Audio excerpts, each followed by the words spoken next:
कभी एक तरफा नहीं होने चाहिए।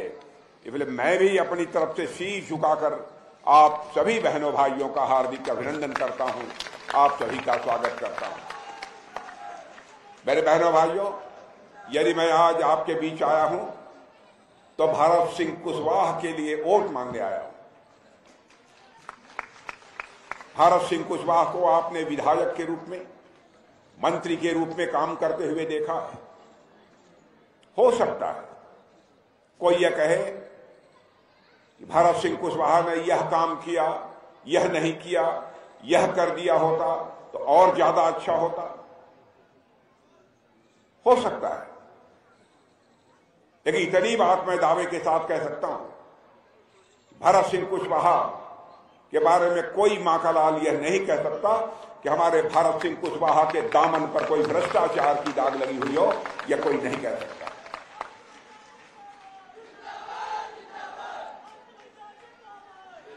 ग्वालियर सिटी की जैसी एक ताक है,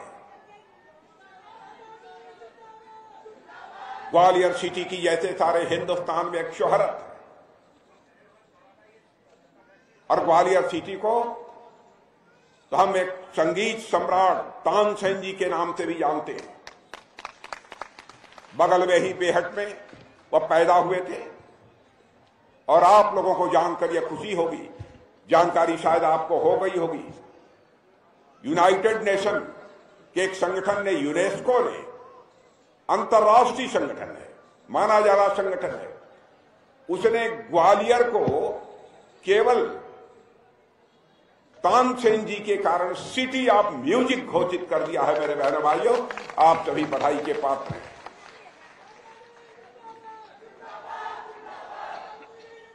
मध्य प्रदेश में आप लोगों ने पिछले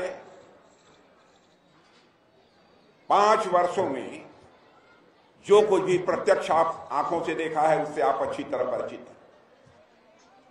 पिछले 5 वर्षों में 1.5 वर्ष तक यहां पर कांग्रेस की सरकार रही है, और लगभग 3.5 वर्षों से शिवराज सिंह जी चौहान के नेतृत्व में सरकार काम कर रही है। वैसे 1.5 साल का समय भी किसी भी पार्टी की सरकार के काम करने के लिए कोई कम समय नहीं होता है। लेकिन आप 2018 का घोषणा पत्र कांग्रेस पार्टी का उठाकर देखिए, जो कहा था उन्होंने 1.5 वर्षों के अंदर वह पूरा नहीं कर पाए। कम से कम 2-4 बातें तो अपनी पूरी कर सकते थे, 2-4 जो वादे किए थे उसको तो पूरी कर सकते थे, लेकिन नहीं पूरी किया। बल्कि हमारी केंद्र सरकार की योजनाएं जो यहां आती थी, जो मोदी जी जो जिन योजनाओं को भेजते थे, उनको लागू करने में भी बराबर इन्होंने बाधा पैदा करने की कोशिश की है। आपको मैं याद दिलाना चाहता हूं, जहां के लिए 8 लाख आवास बनाने की स्वीकृति हमारी भारत सरकार ने दी थी, और इन्होंने 2 लाख आवास जो है वापस कर दिए। वैसे कांग्रेस की सरकारों के बारे में मैं बताना चाहता हूं मेरे बहनों भाइयों, चाहे हिमाचल में कांग्रेस की सरकार है, जाकर देख लीजिए, कर्नाटक में कांग्रेस की सरकार है, जाकर देख लीजिए, राजस्थान में कांग्रेस की सरकार है। जहां जहां इनकी सरकारें हैं, उन राज्य सरकारियों के सरकारी कर्मचारी, उन राज्य के सरकारी कर्मचारियों को वेतन मिलना भी समय से मुश्किल हो जाता है। ऐसे हालात उन राज्यों में पैदा हुए। लेकिन जहां जहां पर हमारी भारतीय जनता पार्टी की सरकार है, मेरे भाइयों, कोई यह शिकायत नहीं कर सकता है। इसलिए मैं विश्वास के साथ कह सकता हूं, हिंदुस्तान में सरकार चलाने की कला यदि किसी के पास है तो भारतीय जनता पार्टी के पास है। इनका जहां तक सवाल है, कांग्रेस पार्टी का और भारतीय जनता पार्टी का, इन दोनों से अच्छी तरह आप परिचित हैं, नेताओं से भी परिचित हैं। हम लोग जनता को जनार्दन मानते हैं, और कांग्रेस के लोग अपने परिवार को जनार्दन मानते हैं। सबसे बड़ा अंतर यही है।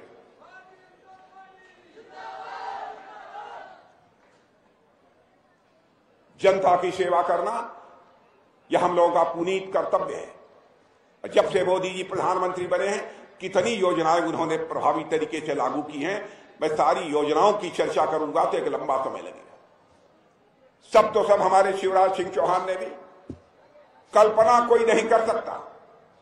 और भाइयों बहनों, मैं कहना चाहता हूं, जो योजनाएं शिवराज सिंह जी चौहान ने मध्य प्रदेश में लागू की हैं, मैं दावे के साथ कह सकता हूं हिंदुस्तान के किसी राज्य में इतनी योजनाएं किसी मुख्यमंत्री ने लागू नहीं की।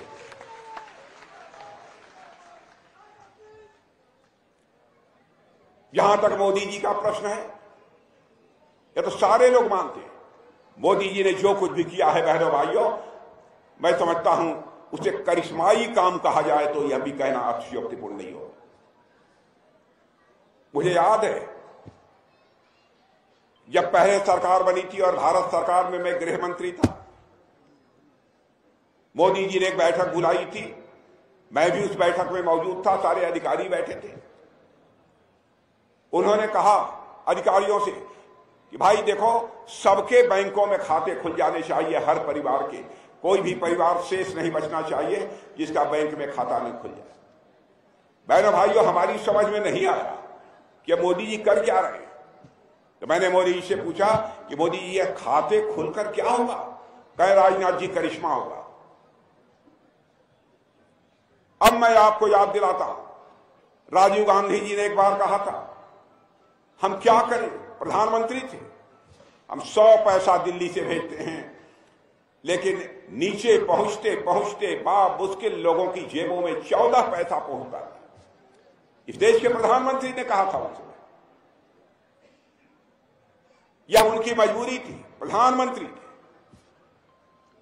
लेकिन उस मजबूरी उसको चुनौती के रूप में नहीं किसी ने स्वीकार किया। आजाद भारत में तो हमारे प्रधानमंत्री मोदी जी ने स्वीकार किया, और आज आप देखते होंगे आपके खाता खुल जाने का ही यह परिणाम है। यदि दिल्ली के बैंकों से 100 पैसा चलता है बहनों भाइयों, तो 100 का 100 पैसा आपकी जेब में पहुंचता है, एक भी पैसा भ्रष्टाचार की भेंट नहीं चढ़ने पाता। भ्रष्टाचार पर नियंत्रण केवल भाषण देकर नहीं किया जा सकता। भ्रष्टाचार पर नियंत्रण पाना है तो व्यवस्था में परिवर्तन करना पड़ेगा, और मोदी जी ने इस काम को किया है।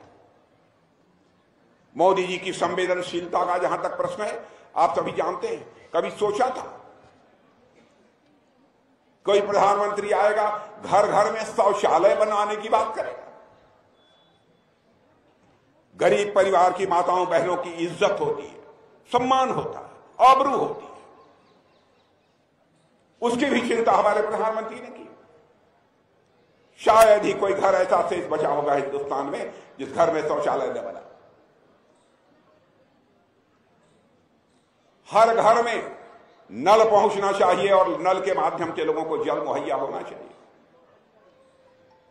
जब माताएं बहनें नदी नालों से, दूर दराज के कुएं से घड़े पर घड़ा भरकर पानी लेकर जब घरों में पहुंचती थी, उस दृश्य को देखा था मोदी जी। इसीलिए कहा था कि हम अपने देश की माताओं बहनों को, हम इतनी जहमत, इतनी तकलीफ उठाना हमको स्वीकार नहीं है। इसीलिए उन्होंने कहा कि हर घर में नल होगा, नल के माध्यम से जल पहुंचेगा। मैं समझता हूं यहां पर भी हो गया होगा। हुआ है कि नहीं? ये योजना चल रही है, यह योजना चल रही है, यहां पर चल रही है ना। मैं कितनी चीजों की चर्चा करूं। स्वच्छता, प्रधानमंत्री अपने हाथ से झाड़ू लगा रहा है। आधी बीमारियां आदि होती हैं इंसान को, तो मेरे बहनों भाइयों गंदगी के कारण होती है। पहले के प्लेटफॉर्म्स आपने देखे होंगे रेलवे के, आज जाते होंगे तो आपको साफ अंतर दिखाई देता होगा। आज कोई बीड़ी और सिगरेट पीने के बाद जैसे पहले लोग प्लेटफॉर्म पर फेंक दिया करते थे, आज कोई बीड़ी सिगरेट पीकर अथवा कोई पेपर सीधे प्लेटफॉर्म पर फेंकने की हिम्मत नहीं करता है, बल्कि वह देखता है कि नीचे कहीं कोई डस्टबिन रखा हो, उस डस्टबिन में डाल देता है। यह जागरूकता पैदा की। कोविड, कोरोना के संकट से सारी दुनिया प्रभावित थी, करिश्माई काम किया। भारत दुनिया का अकेला देश है मेरे बहनों भाइयों, यहां के लोगों को कोरोना के वैक्सीन की 2-2 डोज लगी है। आप सबको 2 डोज जरूर लगी होगी, मैं दावे के साथ कहता हूं। लगी है तो हाथ उठा दीजिए सब लोग। दुनिया के किसी देश में, अमेरिका जो सबसे ताकतवर धनवान देश माना जाता है, वहां पर भी सबको 2 डोज नहीं लगी है बहनों भाई। आप कल्पना कर सकते हैं, ऐसा संवेदनशील प्रधानमंत्री हमको मिला हुआ है। आयुष्मान भारत कार्ड, यानी गरीब पैसे के अभाव में दम तोड़ देता था,